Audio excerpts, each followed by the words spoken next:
오로지 하느님밖에 믿을 분이 없다고 조용히 축복받고 싶다는 거예요. 대통령 자리를 내줬어요. 하느님이 도와서 그렇다고. 기도로 키운다라는 게 바로 그 신앙을 전해준다는 게 무서운 거예요.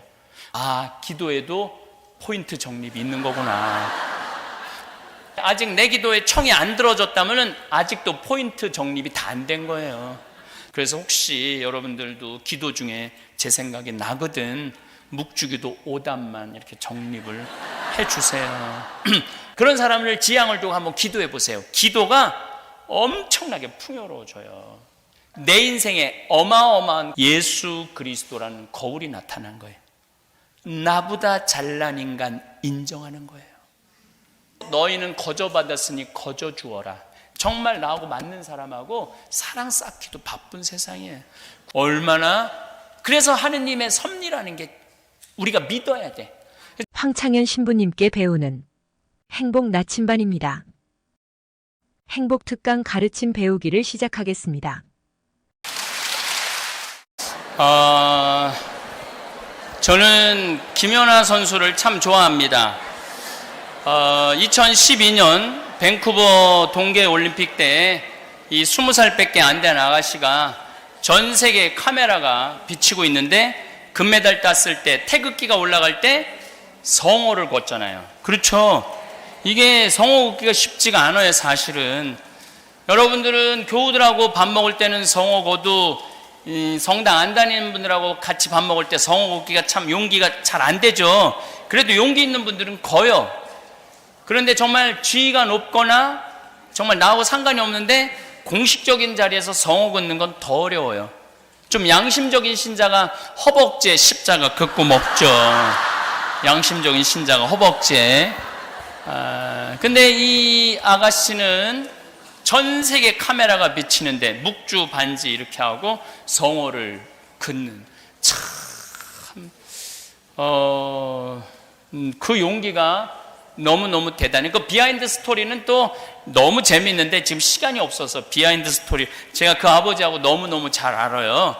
아버지하고 너무너무 잘 아는데 만나서 신앙을 갖게 된 계기를 들어보니까 세상에 믿을 놈 하나도 없고 오로지 하느님밖에 믿을 분이 없다고 그래서 세례를 받았대요. 그래서 어쨌거나 또 제가 아주 좋아하는 스타가 있는데 어제도 잠깐 얘기했지만은 우리 김태희 B 둘에 내가 혼배를 해줬어요. 지난 1월 19일 날 혼배를 해줬는데 이 두 친구가 저한테 와서 그러는 거예요. 신부님, 저희들은 스포트라이트 B 같은 경우는 월드스타죠. CNN에 나가서 인터뷰도 할 정도로 또 김태희 씨는 대한민국의 제일 예쁜 미인이라고 그러고 그래서 얼마든지 조명을 받고 언론에 대단한 걸 받을 수 있는데도 불구하고 이 친구들이 그런 얘기를 하는 거예요. 저희들은 아름다운 하느님의 성전에서 조용히 축복받고 싶다는 거예요. 우리 둘만의 결혼을 하느님 성전에서 하고 싶다는 거예요. 이거 얼마나 예뻐요.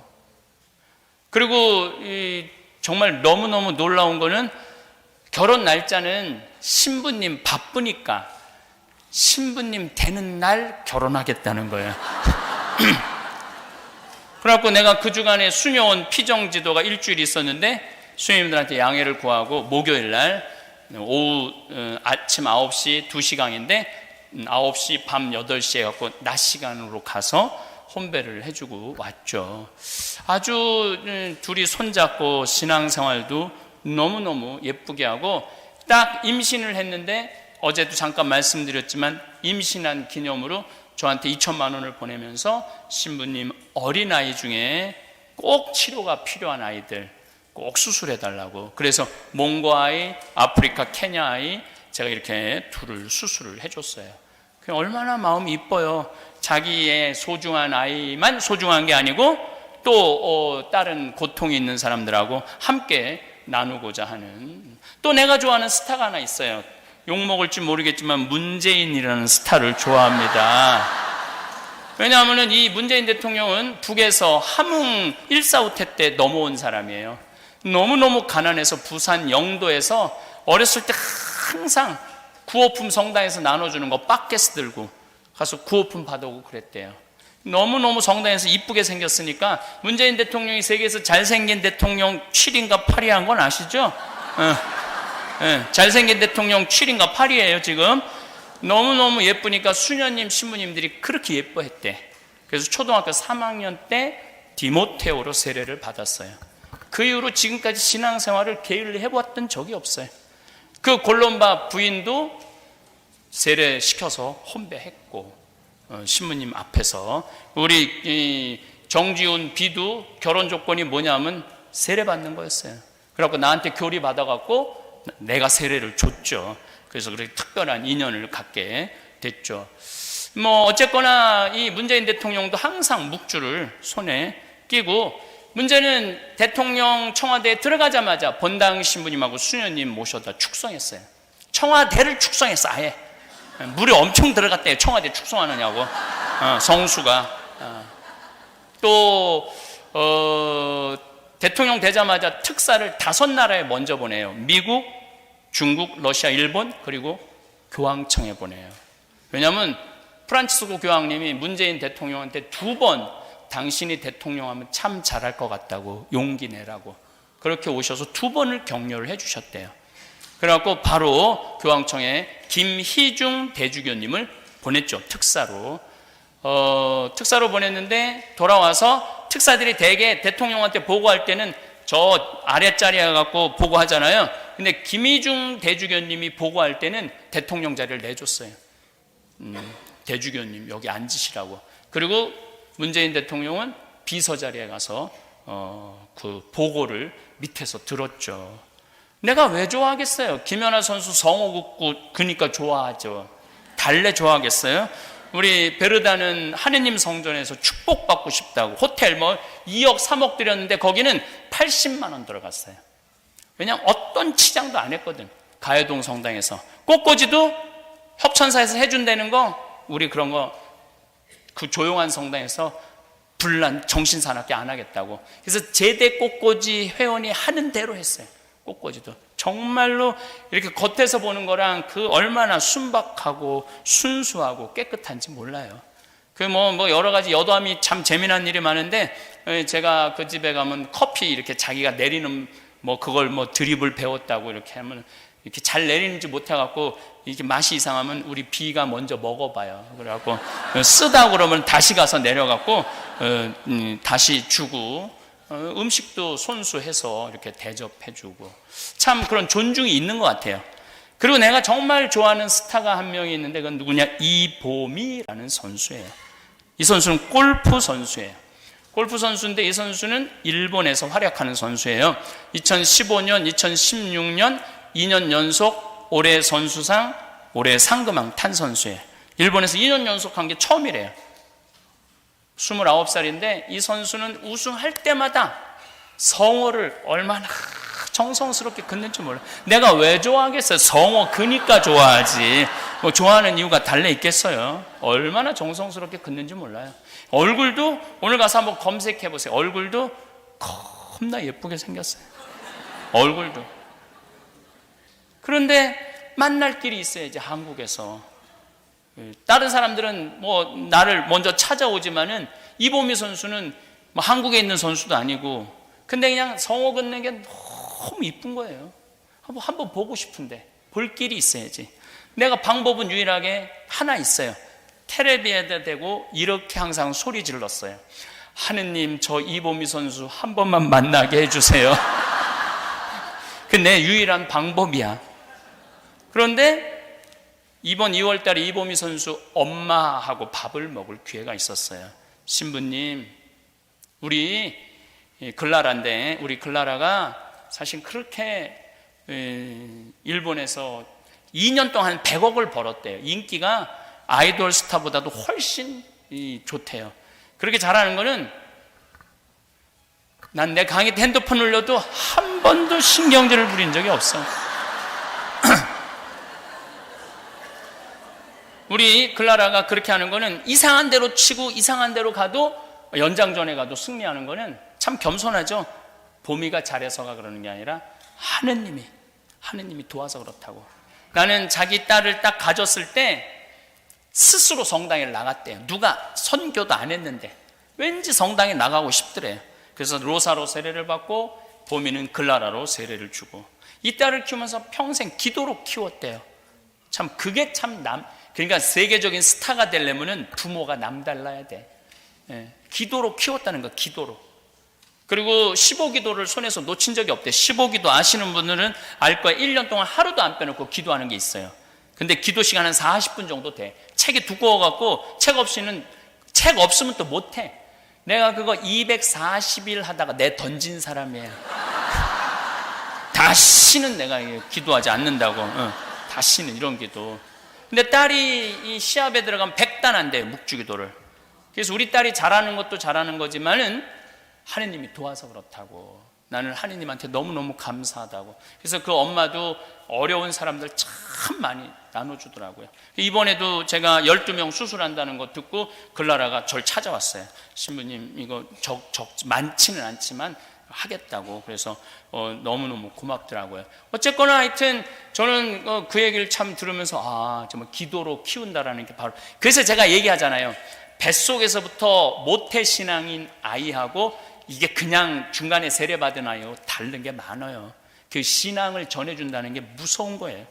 어쨌거나 하여튼 이보미 선수랑 같이 운동하는 딸을 둔 언니도 동네 언니도 천주교 신자인데 그 딸은 한국 출정권도 일본 출정권도 중국 출정권도 못 따는 거야. 미국 출정권은 말할 것도 없고, 이보미 선수는 일본 회원인데도 세계 랭킹 15위라 LPGA 12번을 참가할 수 있는 자격이 있어요.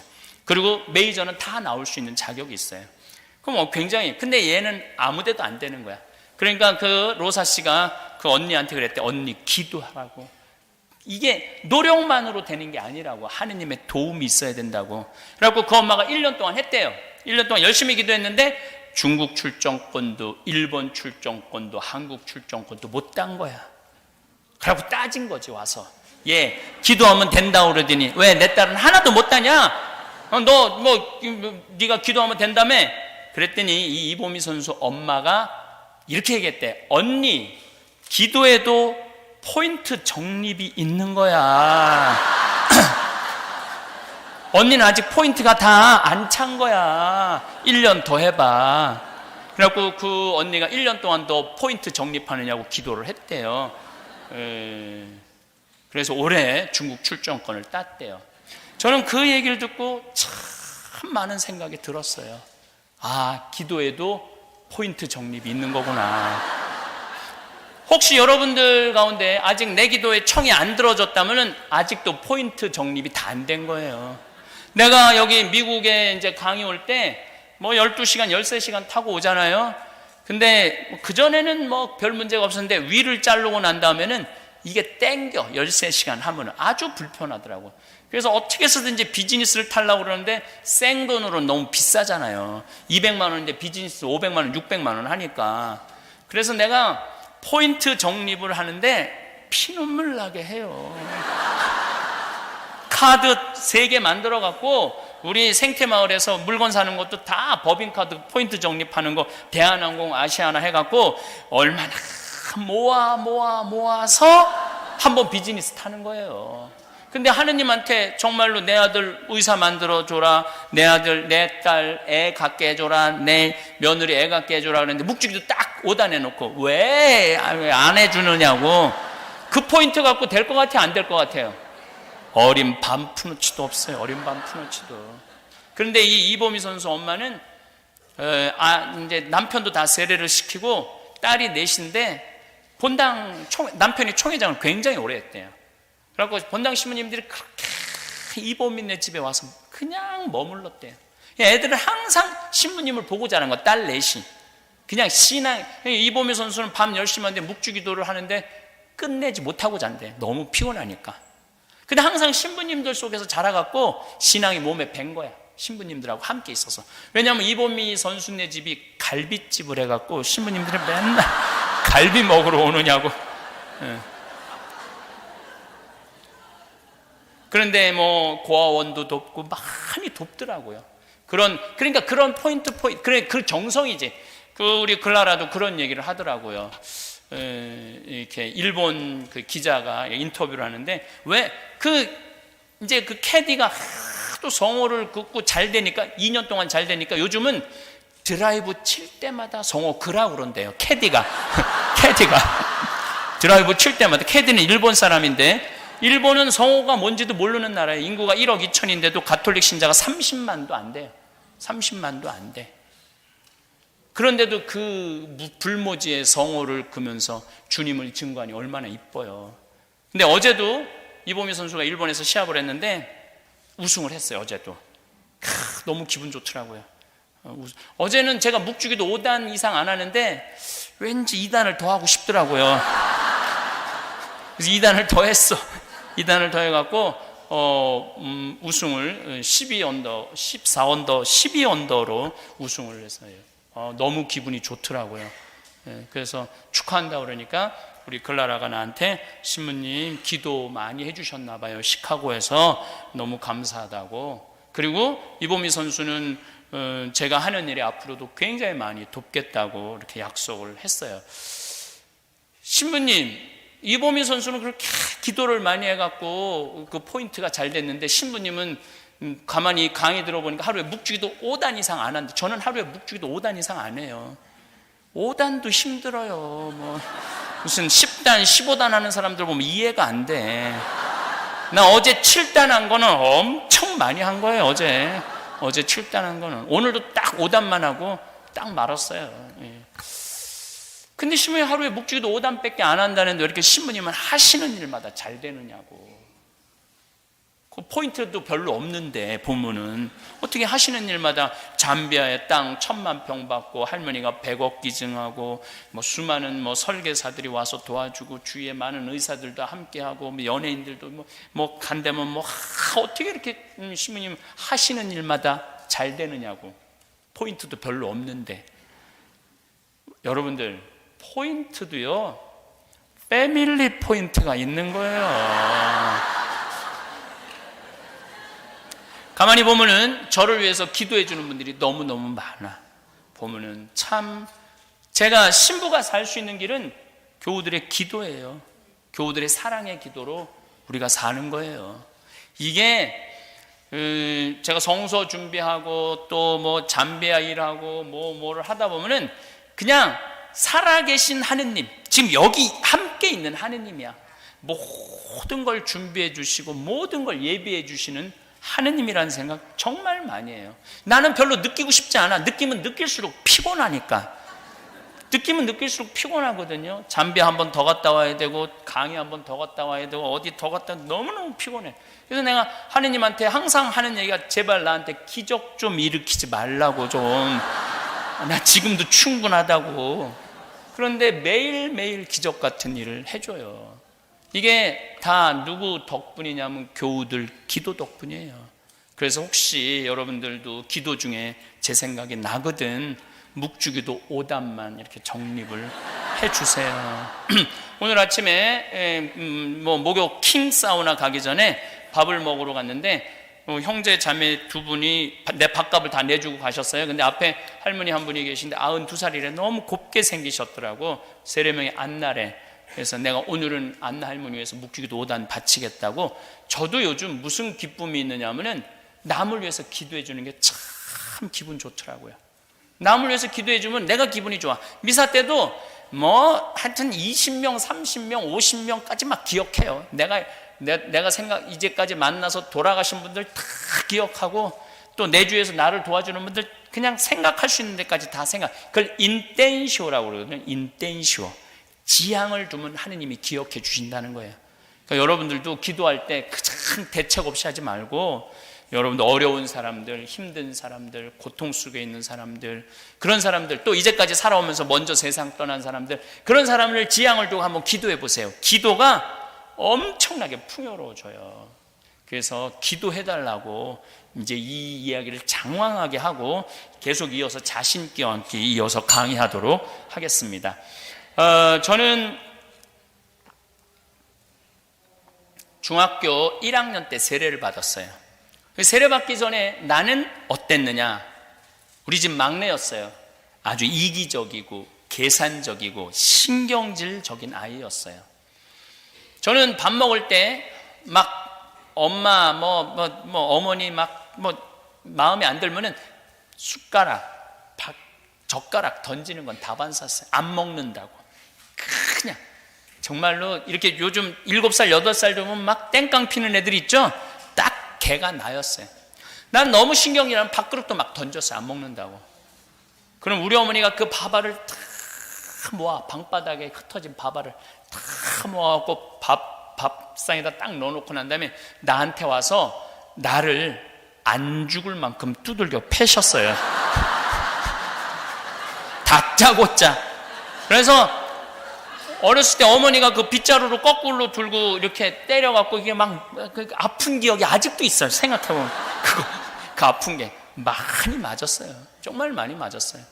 근데 딱 중학교 1학년 때 세례를 받는 순간 내 인생에 어마어마한 거울이 나타난 거예요. 예수 그리스도라는 거울이 나타난 거예요. 예수님이라는 거울에 비춰서 나 자신을 보니까 너무나 형편없는 인간이야. 이기적이고 계산적이고 신경질적인 거야. 남을 배려할 줄도 모르고 희생할 줄도 모르고 사랑할 줄도 모르는 인간이더라고요. 그러니까 내 거울에 비춰진 내 모습이 흉한 모습이 보여지니까 고쳐지기 시작하더라고요. 조금씩 변화가 오더라고요. 신학교 들어갔고 그때도 잘난 척을 참 많이 했죠. 근데 신학교 딱 들어갔는데 나보다 잘난 인간들이 너무 많은 거야. 서울 법대, 서울 공대, 경기도 전체 수석, 아예 그냥 서울 사대. 근데 공부 잘하는 애들은 별로 안 부러웠어요. 어떤 애들이 부러웠느냐면 어렸을 때부터 태어나면서부터 엄마가 뱃속에서 하느님한테 봉헌한 애들. 그래서 신앙교육을 아주 철저하게 받은 애들. 걔네들은 신학교에서 묵주기도를 해도 벌써 질이 달라. 나하고 하는 묵주기도하고 질이 달라. 나는 그냥 중학교 1학년 때 세례받아갖고 20살, 겨우 5년 만에 신학교 들어갔는데 걔는 20년 만에 신학교 들어간 애들 아니야. 준비가 그렇게 된 애들. 심성이, 성적이야 어떻게 할 수 있지만 심성은 따라잡기가 쉽지가 않더라고요. 그게 신학교 때 너무너무 힘들었어요. 왜냐하면 우리의 목표는 성인사제 되는 거고 성숙한 남들한테 인격이 훌륭한 사제로 성장하기를 바라는데 공부도 현찮고 성격도 현찮고 이상만 높은 거야. 근데 내가 신학교 때 가장 큰 선물이 깨달은 게 있어요. 세상에는 나보다 잘난 인간이 많구나. 나보다 세상에 인품 좋은 인간이 많구나. 여러분들 어려운 사람 도와주는 건 하나도 안 힘들어요. 정말로 내가 인생을 살아오면서 어려운 사람 도와주는 건 하나도 안 힘들어. 인생살이에 가장 힘든 건 뭐냐 하면 나보다 잘난 인간 인정하는 거예요. 그것처럼 어려운 게 없어요. 여러분들 세상 보면은 모차르트, 살리에르가 왜 모차르트를 그 젊은 나이에 죽였겠어요? 질투 때문에 그런 거예요. 질투. 그 천재성을 인정할 수가 없었던 거예요. 그 천재성을. 근데 우리 주위에는 그런 사람들이 참 많더라고요. 그런데 그런 사람마다 내가 시기하고 질투하면은 나는 마음의 평화를 누리지 못해. 자유가 없어요. 근데 나보다 잘난 인간 인정하고 나니까 머리가 똑똑한 사람은 머리가 똑똑한 대로, 인품이 좋은 사람은 인품이 좋은 대로 인정하고 나니까 나는 마음의 평화가 있더라고요. 왜냐하면 질투할 일이 없잖아요. 잘난 사람 잘난 대로 인정하는데 뭐가 질투가 필요해? 평화롭고 자유가 있더라고요. 자유. 그래서 그때부터 신학교 3학년 때부터 저는 정말로 세상에는 나보다 훌륭한 사람들, 나보다 똑똑한 사람들, 나보다 학식이 좋은 사람들, 나보다 공부 잘하는 사람들, 나보다 인품 좋은 사람들이 많구나. 그걸 인정하고 나니까요 너무 편안하더라고요. 그래서 저도 아버지를 많이 닮아서 남욕을 거의 안 해요. 나하고 1년 동안 안식년 산 신부가 둘, 셋, 거의 4명 정도 되는데 생태마을에 와서 사는데 그 신부들이 공통적으로 하는 얘기가 황 신부 겉보기보다는 같이 살아보니까 생전 남욕을 안 하는데 내가 보통 주교님 욕도 하고 어떤 신부 욕도 하고 다 하잖아요. 근데 저는 생전 안 해요. 왜냐하면 인정하니까. 너무너무 좋더라고요. 여러분들도 성당에서 여러분들보다 이쁜 사람 인정해요. 이쁜 건 이쁜 거야. 그리고 여기서 성공한 사람 성공한 거예요. 그 사람이 성공하기까지 노력한 거를 인정할 줄 알면은 마음이 정말로 편안해요. 제가 신학교에 있을 때 정말로 인품이 좋은, 아주 어렸을 때부터, 또 나는 어렸을 때부터 줄반장도 한번 해본 적 없는데 보니까 다 반장해봤어. 시골에서 어쨌든 했든 다 반장해봤어. 아주 심성이 좋은 친구 신학생이 있었는데 신부 때 보자 때도 나오고, 내가 1보자, 그 신부가 2보자. 근데 그때 그 성당 생긴 이래 가장 신자가 16,000명이었어요. 그 성당은 신자가 16,000명인데 무슨 교육을 받으면은 기본으로 1,500명이 왔어요. 1,500명이. 그러니까 그 전에는 헌금이 17억인가 했는데 우리 셋이 본당 신부님이랑 그 신부하고 나하고 이렇게 했을 때 27억이 들어왔어요. 그러니까 1년 만에 10억이 더 들어온 거야. 성당이 거의 기적 같은 일이 벌어졌던 거예요. 둘이 그렇게 잘 맞았어요. 그 신부가. 근데 하루는 내가 아마 한 4년 전에 성령대회 여기 나올 때 전화가 왔어요. 새벽에 비행기 타러 나오는데, 황 신부, 나 누구야? 나 누군데 교황청에서 지금 막 전화가 왔다는 거야. 새벽에. 교황청에서 왜 전화가 왔어? 그랬더니 나보러 주교하래. 너 어떻게 생각해? 딱 그러더라고 나한테. 제일 먼저 나한테 전화를 한 거야. 그날 오후에 교구청 장관들 주교님들도 모르더라고요. 그 주교로 선임된 거를. 근데 내가 그랬어요. 나는 네가 정말로 우리 교구에 필요한 주교라고 생각해. 꼭 수락했으면 좋겠어. 우리 교구에 신부가 500명이거든요. 500명이 좀 넘는데 정말로 아픈 신부들을 어루만져줄 목자 같은, 정말 목자는 난 너라고 생각해. 절대 딴 생각하지 말고 꼭 받아들여. 그리고 내가 미국으로 나왔어요. 근데 내가 평상시에도 그 신부를 어떤 마음이었냐면, 인품이 너무 좋다. 그리고 막 신학교 교수할 때도 막 가난한 학생들 컴퓨터 사주고 학비 대주고 다 하더라고요. 물론 이제 나한테 전화해갖고 돈 보내라고 내가 다 보내서 내가 다 알죠. 근데 너무너무 심성이 좋은 거예요. 근데 만약에 내가 평상시에 질투의 마음이 있다면은, 황신부 나보러 주교하라는데 너 어떻게 해? 어떻게 생각해? 너 같은 게 무슨 주교를 해? 하려면 내가 해야지. 그랬다면 나는 평화롭지 못한 사제, 기쁨이 없는 사제였을 거예요. 근데 이제 주교된 지 4년인가 이제 5년이 됐어요. 어젠가도 자는데 전화가 왔더라고요. 그 주교님이, 황신부 지금 어디야? 그래서 나 지금 시카고야. 언제 들어와? 9월 달에 들어가. 왜 이렇게 오래 돌아다녀? 빨리 한국에 들어오지. 왜 전화했어? 그랬더니 어디 있는지 체크해 보려고 전화했지. 제가 1년에 한 번 교구청 무슨 서품식이나 성유 축성 미사에 가면은 주교님 복장을 입고 나오면은 기분이 너무 좋아요. 친구니까. 내가 인정하고 축복해주는 친구니까. 근데 우리 인간은 내가 그런 경우를 많이 당해요. 동창들이 나를 시기하는 동창들이 너무 많아요. 보면 욕하고, 앞에서 욕하고, 뒤에서 욕하고, 네가 잘났으면 얼마나 잘났느냐 막 그래가면서. 근데 그것도 충분히 이해가 돼요. 근데 얼마나 그 시기하는 마음 안에는 평화와 기쁨이 없겠어요. 근데 내가 그 20대 때 그걸 깨달은 거예요. 난 최고의 선물이라고 생각이 들어요. 30대 때 15살에 제가 지우학했다고 말을 합니다. 이건 공자님이 한 말이에요. 뜻을 세우는 거예요. 공부의 뜻을 세우는 거죠. 신학의 사제직의 뜻을 세운 게 제 15살이야. 그리고 30살에 신부가 됐으니까 이립한 거죠. 쓴 거야. 근데 내 인생에 가장 지우고 싶은 나이가 언제냐면 30이에요. 이때처럼 추악했던 적이 없어. 내가 아주 이기적이고 계산적이고 다 성숙했는 줄 알았더니 그게 신부가 되니까 다 나오더라고. 교우들한테 얼마나 엄격했는지 몰라요. 그 삶에 지쳐갖고 성당에 오는 교우들한테 따뜻한 위로를 못 해주고 그냥 원칙 가르친다고 혼내고. 그러면 성체형할 때도 뭐 교육을 일례로 어제 휴대폰도 그랬지만 성체형할 때도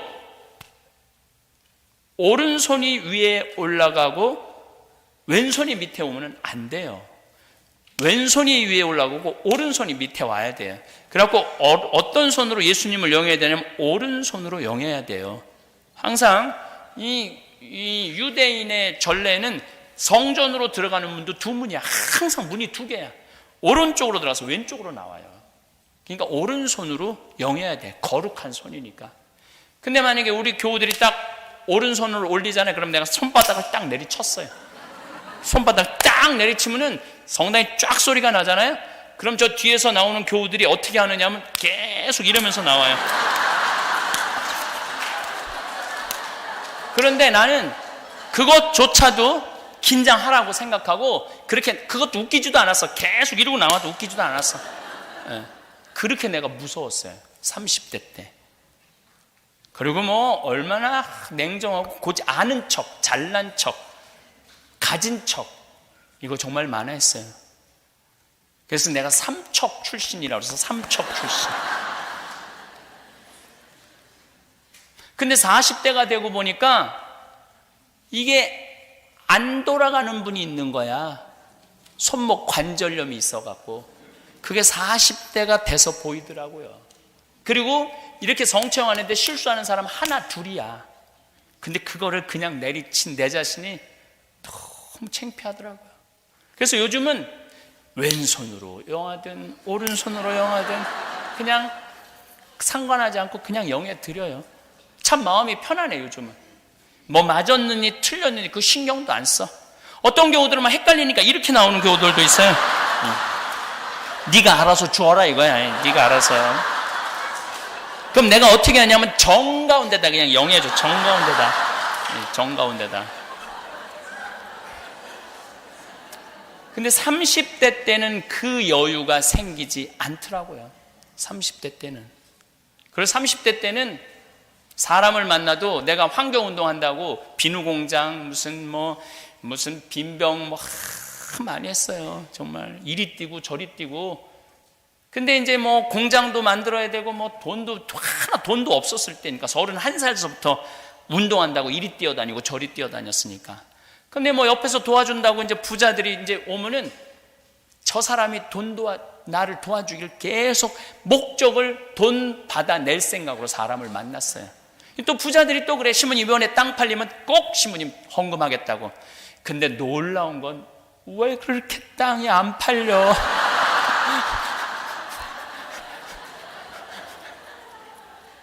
한 번도 성공을 했던 적이 없어요. 땅 팔아갖고 봉헌하겠다는 사람을 한 번도 성공한 적이 없어요. 30대 때. 제가 3,000원, 5,000원 내는 분들이 소중한지 40대 가서 알았어요. 40대 가서. 교회는 큰 부자가 큰 돈을 내서 이루어지는 게 아니고 30대 3,000원, 5,000원, 10,000원 봉헌하는 분들 때문에 성당은 유지되는 거구나. 그래서 40대 이후부터는 내 주위에 뭐 500억, 1,000억, 심지어 1조 재산을 가지고 있는 사람이 와도 아는 척도 안 했지만은 도와달라고도 말 안 해요. 그게 남의 재물 탐내는 거더라고. 도와줄 마음이 있어야지 도와주는 거 아니야. 내가 그분 그 돈 버는데 내가 무슨 짓을 했다고, 뭘 도와줬다고 500만 원, 1,000만 원, 1억을 바래. 그게 도둑질이더라고요. 남의 재물을 탐내지 말아라가 그때 이해가 된 거예요. 근데 30대 때는 안 그랬어요. 그래서 내 주위에 요즘 돈 많은 사람들 단 한 번도 도와달라고 말한 적 없어요. 단 한 번도. 앞으로도 그럴 거예요. 앞으로도 아무리 돈 많은 사람 옆에 와도 나는 도와달라고 말 안 해요. 본인이 하는 거지. 내가 도와달란다고 그렇게 30대 때는 근데 그게 정당한 줄 알았어요. 정당한 줄 알았어요. 예수님이 40대 돼서 너희는 거저받았으니 거저 주어라. 내가 도움을 받는 사람이 아니라 내가 도와주는 사람이 돼야 되겠다라는 생각을 40대 때 했어요. 일이 쓰기는 했지만 성숙하지 못했던 거죠. 제가 이제 40이 돼서 부록의 나이가 돼서 부록의 나이가 되면서 제 인생은 극적인 변화를 갖고 와요. 우선 욕심이 없어져요. 뭐 일을 많이 하고 싶은 욕심, 뭐 출세하고 싶은 욕심, 유명해지고 싶은 욕심, 이런 욕심이 정말로 많이 없어졌어요. 그러니까 편안한 거예요, 뭐든지. 그리고 제가 우리 생태마을이 청국장 하면서 세금을 내는데 우리는 한 푼도 안 떼고 다 내요. 작년에 낸 세금이 2억이야. 올해 3억을 내요, 3억. 근데 우리 직원이 그러는 거, 신부님 현찰로 파는 거는 세무서에서 추징 못 한다는데 신부님이 현찰은 신고하지 않으면 1억은 줄일 수 있는데 신부님 어떻게 할까요? 사람 머릿속에는 IQ가 있다, 지능지수, EQ가 있다, 감성지수, 또 하나가 있는데 JQ가 있다. 그게 뭐냐? 잔대가리 지수다, 잔대가리 지수. 내가 이 나이 먹어갖고 지금 잔대가리 굴릴 나이는 지났다. 그대로 다 신고하자, 우리. 그래서 우리는 단 한 푼도 빼지 않고 다 신고해요. 단 한 푼도 신고하지 않고. 그냥 너무 편안한 거예요. 그리고 이제 이렇게 방송을 보면은 대기업의 총수들이 그 좋은 차 타고 다니고 막 뭐 나가면 막 직원들이 막 인사하고 막 그런 총수들이 세금 안 내려고 분식 회계하고 막 이리 빼고 저리 빼갖고 걸려갖고 감옥에 갈 때 보면 참 그렇게 당당하던 그 사람들이 감옥에 갈 때 보면 이상하게 들어가요. 마스크 쓰고 막 휠체어 타고 심지어 침대에 누워서 들어가는 거 보면서 내가 이렇게 누워서 텔레비 보면서 딱 한마디예요. 내고 살지. 그렇게 돈도 많은데 국가를 위해서 내고 살지, 나라를 위해서. 저는 내가 세금 3억 내는 것에 대해서 굉장히 자랑스럽게 생각해요. 왜냐하면 내가 3억을 내면 그 돈 갖고 할머니들 용돈도 더 많이 주고 어려운 사람 도와줄 거 아니야. 그런 마음으로 살아가니까 너무 좋은 거예요. 한번 2년 전에 LA에 이제 순회 강연을 한 적이 있어요. 근데 저 책 CD 파는 거를 내가 얘기를 했거든요. 어려운 아프리카의 잠비아 애들 돕겠다고. 근데 한 16만 달러를 판매를 했어요. 16만 달러를. 그래갖고 이제 계속 달러를 내 통장으로 들여왔죠. 근데 세무서에서 연락이 왔어요. 이렇게 달러가 많이 들어왔는데 왜 외환 신고를 하지 않았느냐고, 외환관리법에 걸렸다는 거예요. 이게 정말 창피당하거든요. 풀어는 주지만은 검사 앞에 가갖고 반성문 쓰고 막 이래야 되거든요. 그래서 내가 세무서한테 얘기했어요. 나 그거 미국에 가갖고 아프리카 잠비아 사람들 돕는다고 내 책 CD 팔아갖고 온 거다. 부당한 거 아니다. 그러면은 증명을 해보라는 거예요. 잠비아에 보낸 영수증을 갖고 오라는 거예요. 근데 내가 영수증을 다 모아보니까 16만 5천 달러를 보냈더라고. 그래서 16만 5천 달러를 신고를 딱 하고 나니까 세무서에서 이런 거 처음 봤대. 온 거 그대로 나가고 더 보채서. 왜냐면 신부님 용돈 하라고 준 돈도 한 5천 달러가 있어갖고 그것까지 다 보냈죠. 그러니까 이제는 어디에서 뭐를 하든 마음이 편안한 거예요. 부록, 의심이 없는 나이, 의구심이 없는 나이를 부록이라고 그래요. 제가 40에 또 참 받은 선물 중에 하나는, 정말로 우리 직원이 40명인데 사무실 올라가면 사무실 직원도 너무 이쁘고, 주방 가면 주방 직원도 너무 이쁘고, 농장 가면 농장 직원도 너무 이쁘고, 청국팀에 가면 청국팀도 너무너무 이뻐. 40명이 다 이뻐요. 딱 생태마을에 올라가면 기분이 너무너무 좋아요. 근데 문제는 미워하는 인간은 하나도 없는데 마음에 안 드는 인간은 너무 많아. 근데 여러분들 주위에 모든 사람들이 여러분들 마음에 들어야 돼요? 그건 불가능해요. 어떻게 모든 사람이 나하고 마음에 들어? 그런 일은 없어요. 나하고 마음에 드는 사람은 10사람 중에 2-3명도 안 돼요. 2-3명 찾기 쉽지 않아요. 그런데 10명이 다 마음에 들어야 된다고. 또 성당 다니는 사람들은 마음에 안 들어도 주 예수의 이름으로 사랑해야 된다고. 힘들게 주 예수 이름으로 사랑해야 된다. 주 예수 이름으로 사랑해야 막 고통을 끌어안고 사는 사람들 참 많아요. 여러분들, 제가 이렇게 40에 돼 보니까 궁합이라는 단어가 이해가 되더라고요. 사람은요, 궁합이 맞는 사람이 있어요. 궁합이 맞는 사람이 있어. 그건 꼭 부부 문제만 아니야. 사람이 궁합이 맞는 사람이 있어요. 내가 이렇게 신부로 이렇게 봤을 때, 젊었을 때는 저 신부는 인격이 엉망인데도 그 신부 좋다고 따라다니는 교우들 보면은 이해가 안 됐어요. 저 신부 근데 보니까 궁합이 맞는 거야. 궁합이 맞으니까 서로 좋다고 그러는 거죠. 나는 내가 평창 생태마을을 꾸미면서 우리 할아버지 신부님 생태마을 내가 하겠다고 그러니까 30억을 들여서 생태마을을 꾸며준 신부님이 있어요. 근데 이 신부님이 2012년에 돌아가셨죠. 87세에 돌아가셨어요. 우리 아버지하고 같은 나이에 돌아가셨는데 이 신부님이 정말로 무서웠어요. 얼마나 무서웠느냐면 미사 때 딱 미사 시작 때 문 딱 잠 거예요. 다음 미사 오라고. 그럼 미사 중간에 무슨 일이 있어도 못 나가. 할머니들이 오줌을 말아서 나가려면 늙으면 죽어야 돼 막 그러고 그래.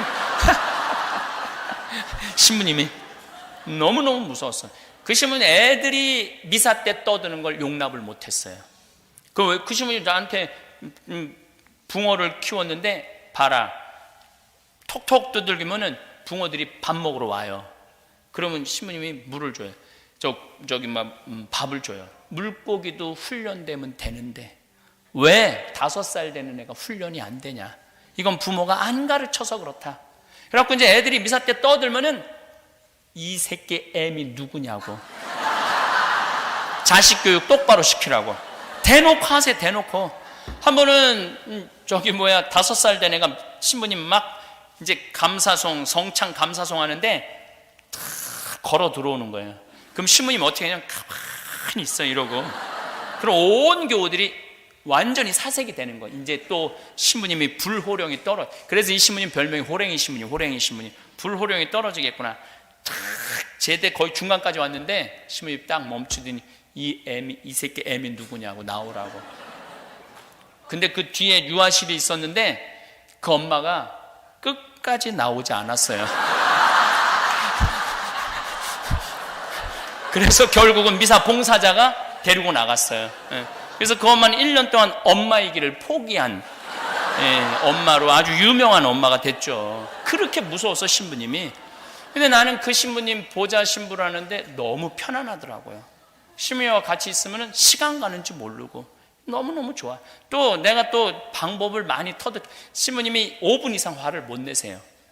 그래갖고 이제 내 보좌 신부방이 5층이고 신부님 식당은 1층이고 신부님방 1층인데 5층에서 내려오다 보면 소리 지르는 소리가 들려요. 벌써 누군가 걸려갖고 혼나는 거지. 그럼 나는 이렇게 내려오다가 3층에 이렇게 새는 데가 있어요. 그러면 이렇게 새갖고 눈에 띄면 나까지 싸잡아서 너는 뭔데 이러니까. 근데 하여튼 이 신부님 나하고 궁합이 너무너무 잘 맞았어요. 은퇴하시고 제가 10년을 모시고 살았어요. 근데 한 번도 다툼이 없었어요. 한 번도. 너무너무 행복하게. 그래서 우리 수원교구의 모든 어른 신부님들, 주교님들, 젊은 신부들이 어떻게 저렇게 둘이 아버지 아들같이 저렇게 오랜 시간 동안 변함없이. 근데 신부님이 이제 2012년 2월 2일 날 입원하셔서 5월 17일 날 돌아가셨는데 입원하셔갖고 목에 구멍을 뚫으셨어요. 그래서 내가 목에 구멍 뚫지 말라는 거예요. 너무너무 힘들어하는 거예요. 목에 뭐가 걸리면은. 근데 이제 돌아가실 만하면은 살아나고 돌아가실 만하면 살아. 나는 강의는 너무너무 사순 특강 다니고 너무너무 바쁜데.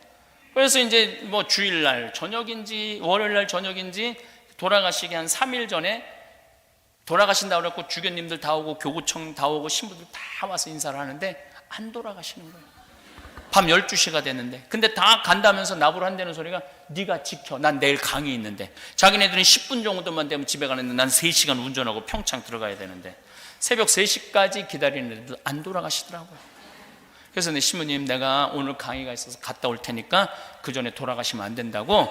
그래갖고 이틀을 이제 강의를 하는데 너무너무 느낌이 이상한 거예요.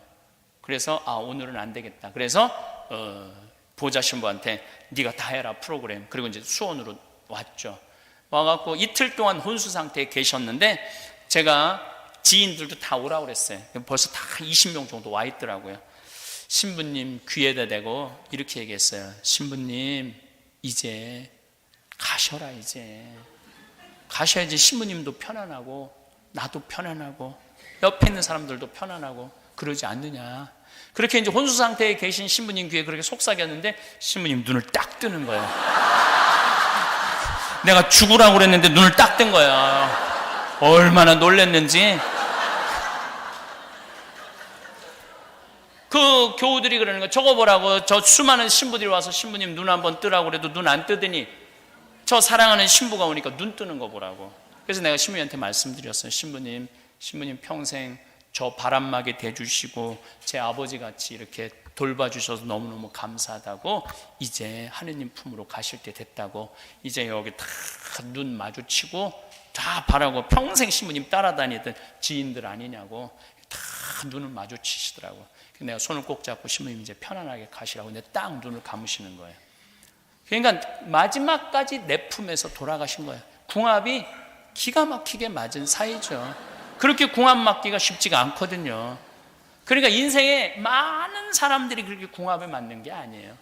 그러니까 여러분들 굳이 궁합 안 맞는 사람 주 예수의 이름으로 사랑한다고 들이대지 마세요. 안 맞으면 안 맞는 거야. 주 예수님 이름까지 들먹일 필요 없어. 그냥 간단한 인사만 하고 정말 마음에 드는 사람, 정말 나하고 맞는 사람하고 사랑 쌓기도 바쁜 세상이에요. 굳이 안 맞는 사람 그냥 갈등 일으켜가면서 그냥 마음의 상처 줘가면서 받아가면서 그러실 필요가 없어요.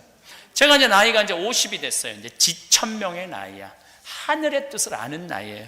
요즘 제가 이제 이 다음 시간에 아주 드라마틱한 화면을 보여드리면서 말씀을 드리겠지만은, 하느님께서 나를 왜 사제로 부르셨고 왜 아프리카로 보내셨고 그걸 알 것 같더라고요. 그리고 요즘은 내가 막 일을 추진하다가도 일이 안 되잖아요. 그럼 내가 딱 이렇게 말해요. 당신이 원하는 게 아닌가 보네. 그러나 딱 덮어요. 아니, 구원도 하느님이 더 급하지 내가 급해? 여러분들 주위에 혹시 성당 안 나가는 사람 걱정하지 마세요. 하느님이 더 급하겠지 여러분들이 더 급하겠어요? 하느님이 알아서 하시겠지. 제가 성서 강의하면서 많은 의문점이 있어요. 우리 가톨릭이 지금 13억이고 이슬람이 17억이에요. 17억. 물론 그리스도교 통틀어서는 25억이지만은, 그리고 유대인들은 정작 예수님을 믿지 않아요. 나한테 들이대는 거예요. 신부님, 예수님이 진짜 하느님이라면은 왜 유대인들 정작 예수님을 믿지 않느냐고. 그리고 지금 이슬람은 왜 17억이냐고. 신부님 설명해 보라고 나한테 그래요. 그럼 난 딱 이렇게 말해요. 나도 몰라. 그걸 내가 어떻게 다 알아야 돼? 난 그냥 예수님이 너무 좋고 예수님 사랑하고 예수님의 사제야. 그런 것까지 내가 알 수 없는 것까지 나 설명할 능력 없어. 나도 몰라. 당신이 알아서 물어봐. 그리고 인터넷에 또 이런, 내가 신앙생활을 해보니까 공부를 해보니, 과학을 공부해보니까 하느님이 없는 것 같고 어쩌고저쩌고 막 그래. 심지어 이런 사람 어떻게 해? 나도 몰라. 자기 인생 자기가 알아서 하는 거지 내가 그 인생까지 걱정해야 돼? 그리고 하느님이 알아서 하시겠지. 나중에 알아서 계산하시겠지. 마음이 참 편안해졌어요. 한 번은 내가 간호대학 짓는다고 나는 2억을 내놓을 테니까 1,000만 원씩 30명만 나한테 좀 보내달라고 내가 한국에서 평화방송에 강의를 했어요. 2월 달에 강의했는데 4월 마지막 주에 우리 국장한테 물어봤어요. 돈 얼마 들어왔냐? 근데 2억 8천이 들어왔다는 거. 2억 8천. 그냥 난 모금을 안 다녀요. 나는 하느님이 필요하면 보내주겠지. 안 보내면 나도 안 할 건데, 급한 건 하느님이지 내가 급한 게 아니거든. 그 2억 8천이 2달 만에 2억 8천 들으면 대단한 일이잖아요. 근데 나는 기도를 어떻게 했느냐면은, 하느님 왜 2천만 원이 비냐고. 아니 내가 2억 내놨으면 당신 3억 내놔야 될 거 아니냐고. 왜 2천만 원이 비느냐고. 오후 3시에 그렇게 기도하고 4시 강의에 교우들한테 얘기를 했어요. 나 오늘 이렇게 기도했다. 근데 저녁 8시에 할머니 한 분이 전화를 했어. 그것도 개신교 다니는 할머니가. 개신교 다니는 할머니가 전화를 했는데, 신부님 기도 중에 하나님께서 황창현 신부님 돈 필요하다고 2천만 원 보내라고 그래서 보냈다는 거예요. 이게 웃을 일이 아니라 무서운 일이에요. 얼마나 내가 무서웠는지 몰라요. 내가 반 장난식으로 하느님 왜 2천만 원이 비느냐고 그랬는데 그날 저녁에 2천만 원을 보내준 거예요. 얼마나. 그래서 하느님의 섭리라는 게 우리가 믿어야 돼. 저는 잠비아 일을 하면서도 막히는 일들이 너무 많아요. 근데 내가 하느님한테 이렇게 기도해. 나는 심부름은 내가 정말로 열심히 할 자신이 있다. 내 목숨을 걸어서도 할 수 있다. 그렇지만 안 되는 부분은 당신이 알아서 해라. 내가 안 되는 부분은 당신이 알아서 해야지. 내가 그것까지 억지로 하냐. 그러니까 순리에 따르게 되더라고요. 억지로 하는 게 하나도 없어. 그래서 뭐 귀양 막 말 나온 김에 한마디 하면 내가 여주에 16만 평 제2생 저기 그걸 써놨더라고. 그 제2생태 마을 저 기금 아니에요. 저거 팔아갖고 잠비아로 나가지. 수원 교구 돈 많은데 뭐하러 힘들게 청국장 팔아갖고 수원 교구에 내려놔. 아프리카에 내려놔야지. 제2생태 마을을 내가 허가를 다 받아놨어. 불가능한 허가를. 근데 딱 교구청에서 연락이 와서 손 띄라고. 근데 내가 어떻게 말했느냐면 띄겠다고. 보통 신부들 같으면은 5년 동안 했는데 일이 나하고 말 한마디 없이 손 이렇게 띄라고 말할 수 있느냐 어쩌고 저쩌고 그러는데 그것도 내가 보기엔 다 성숙하지 못한 사람들의 행동이에요. 나는 신부고 교구청의 명령에 따라서 하는 신부인데 띄라고 그러면 껴야지. 아주 간단한 거예요. 근데 막 내가 하면 안 된다고 막 불때가 지랄하던 신부들이 너무 당황한 거야. 내가 싸울 줄 알았더니 바로 손 띄니까 아니 저건 아닌데 싸워야 되는데. 저는 지금도 생태마을에서 본당 신부로 발령 나도 난 나갈 수 있어요. 아프리카에서 저렇게 추진하다 했는데 교구에서 하지 말라 그러면 난 안 할 수 있어요. 왜냐하면 나머지는 하느님이 알아서 하겠지. 나는 본당 가서 행복하게 살면 되지. 손해는 누가 나? 하느님이 나겠지. 내가 나는 게 아니지. 신학교 내가 짓겠다고 내가 한 것도 아니고 당신이 계획한 건데 50이 돼서 하늘의 뜻을 아니까 마음이 참 편안하더라고요. 억지로 할 것도 없고 포기도 쉽더라고. 60, 이 시간이 없으니까 이제 이순 얘기를 할게. 60, 난 아직 60은 안 됐어요. 이순이 되면 귀가 편안한 나이야. 그리고 이해 못하는 게 없어야 되는 나이야. 60이 되면 모르는 게 없는 나이가 60이에요. 근데 60 된 분들이 난 정말 이해가 안 되네.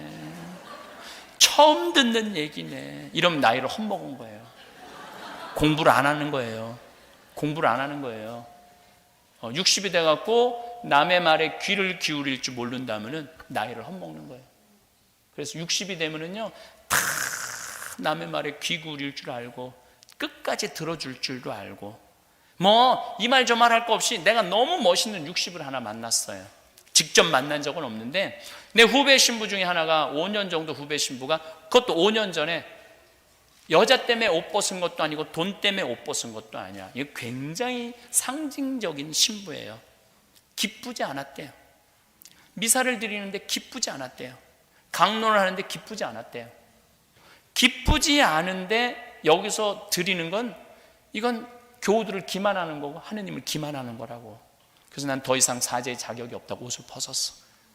너무너무 아깝더라고. 내가 평상시에 아끼던 신부인데 기쁘지 않은 순간이 오죠. 정말로 하기 싫을 때가 와요, 신부들한테. 근데 그 신부는 그 시기를 못 넘긴 거죠. 옷을 벗고 나갔어. 나는 잊었죠. 뭐 참 아깝다 이렇게만 생각을 하고. 근데 그 본당 젊었을 때 본당 신부한 성모회장이 그 신부를 굉장히 사랑했나 봐. 근데 딸이 하나 있었는데 37, 8, 그 신부 45. 그 딸한테 그랬대요. 너 시집도 안 갈 거면은 그 신부님이 혼자 사는데 힘들 거다. 세상살이 혼자 밥하고 빨래하고 힘들다. 너 시집 안 갈 거면 그 신부님한테 시집 가라. 그래서 어려운 신부님 하나 정말 의지가지 좀 도와드려라. 어떻게 생각하냐? 뭐 나 그 신부님하고 결혼하는 거 그렇게 나쁘진 않아. 뭐 엄마가 허락한다면, 아빠가 허락한다면. 남편을 또 설득을 한 거야. 남편을 설득해갖고 여보 당신 그 본당 신부님 있을 때 저런 사이 하나 봤으면 좋겠다고 안 그랬어? 저 사이 지금 이제 혼자 됐는데 저 사이 이제 보자고 남편을 설득시킨 거예요. 그래갖고 그 다음에 신부님한테 찾아가서 신부님, 내 딸 얼굴도 예쁘고 돈도 벌고 괜찮다. 그러니까 신부님 혼자 외롭게 살지 말고 내 딸이랑 결혼해라. 설득을 해갖고 결혼을 시킨 거야. 그래갖고 2년 전 3월 25일 날 본당 상임위원들 다 몇몇 해갖고 결혼을 시켰다는 거예요. 내 말이 나이를 먹으려면 그렇게 먹으라는 거예요. 신부님이 어떤 여자하고 바람났다고 뒤에서 뒷담화하고 욕하고 그러지 말고, 신부님 그렇게 중간에 사제가 나가면 얼마나 힘들겠어. 사제로 편안하게 살다가 그러면 돈 모아갖고 가서 신부님 용돈 좀 하라고 그러고 그래야지. 내가 한국이나 미국에 있는 교회를 보면은 계속 욕하고 세상에 그럴 줄 몰랐다고. 그래요, 세상은. 왜 그럴 줄 몰라? 사람은 실수할 수도 있고 잘못할 수도 있고 무너질 수도 있는 거죠. 근데 그 사제가 새로운 삶으로, 행복한 삶으로 살 수 있도록 걱정해주고 기도해줘야 되는데 우리는 은근히 즐겨요. 은근히. 그래서는 안 된다는 거예요. 나이를 먹으려면은 그 성모회장 같이 자기 딸을 내줄 수 있는 정도로 나이를 먹어야 된다는 거야. 나이를 먹으려면. 그런 넉넉함. 70이 되면 불유구의 나이라고 그래요. 종심소욕 불유구라고 그래요. 무슨 얘기냐면 내가 마음 먹은 대로 하는 행동이 법에 어긋남이 없어야 돼. 이거 천주교식으로 말하면 70 넘은 할머니들 하는 행동이 곧 하느님이 하는 행동하고 똑같아야 돼. 근데 이상하게 나이를 먹으면요 더 이기적이 되고 자기만 알고 고집만 늘어나는 경우가 참 많아요. 여기는 안 그러겠지만 한국에 보면은 막 잔치집에 가면 막 70 넘은 할머니들 보면은 막 부친 게 맛있다고 꼬쟁이에 싸갖고 막 하나라도 더 가져가려고 그러고. 이때부터는 이런 말을 할 수 있는, 늙으려면 곱게 늙어라. 곱게 늙어야 돼. 내가 알고 있는 할머니 한 분은 대그룹 회장님, 부회장님 할머니예요. 그 할아버지는 돌아가셨죠. 이 할머니는 돈을 겨울에 5만 원을 손에 딱 말고 성당을 나간대요. 그래갖고 그 폐지 줍는 할머니들을 만나면은 손을 콕 잡고 이 추운데 이거 갖고 목욕하고 설렁탕 먹으라고, 그리고 5만 원 꼭 줘준대요. 성당에서도 이렇게 그 성당이 굉장히 서울의 큰 성당인데 밤새 경비 쓰는 아저씨들 있잖아요. 그러면은 꼭 5만 원을 말아서 이거 오늘 퇴근하는 길에 아침에 추운데, 아주 추운 날은 그렇게 한대. 그리고 성당에 뭐 연령애들 가면 돈 100만 원 봉투 그동안 많은 분들 기도해서. 그러니까 쓸 줄 아는 거지. 아무리 부자라도 쓸 줄 모르면 그거하고 나하고는 아무 상관없어. 그 내가 40대 때 깨달은 거라고 그런 거예요. 아무리 부자고 폰만 쓰면 옆에서 가슴만 아파요. 그런 여자가 아니라 그런 부자 옆에 있으면 상처만 입는 거야, 상처. 그러니까 늙으려면은 좀 아름답게 늙어가야 되는 거 아닌가, 이런 생각을 합니다. 안녕하세요. 바른 말씀입니다. 신부님의 자기 고백을 통해 살아오면서 깨달으신 것들과 기도하는 법에 대한 강의입니다. 깨달음 공부를 통해서 자신을 점검하는 우리가 되었으면 합니다. 기도로 키우고 사랑하며 신앙을 전해주는 것은 우리 삶을 더욱 풍요롭게 한다는 것을 기억하도록 합니다. 내 기도로 바라는 것이 이루어진다는 것은 그 기도가 가득 찬 것이고 동시에 타인에게 나누며 도울 때 증거되며 결실을 얻을 수 있는 것입니다. 내가 지금 살아가고 하는 일마다 잘 되고 행복한 것은 주위 사람들의 기도와 사랑의 덕임을 알면 남을 위해서 기도하는 것이 곧 나를 위해서 기도하는 것임을 알게 됩니다. 이기적이고 계산적이며 배려할 줄 모르는 인간이기보다 희생하고 사랑할 줄 아는 인간이 되어야 합니다. 시기하고 질투하는 마음을 버리고 나보다 훌륭하고 나은 사람을 인정해주면 내 마음이 평화롭고 자유롭습니다. 그리고 기쁨이 있습니다. 지치고 위로가 필요한 이웃을 돕고 따뜻이 대하며 도움을 받는 자가 아니라 도움을 주는 사람이 되도록 합니다. 욕심을 내려놓고 어디에서 무엇을 하든 의심이 없고 편안한 마음을 가질 수 있도록 해야 합니다. 모든 사람이 내 마음에 들 수 없음을 인정하고 그들에게 맞추고자 애쓰며 살지 않도록 하며 나와 맞는 사람과 사랑하는데 집중하도록 합니다.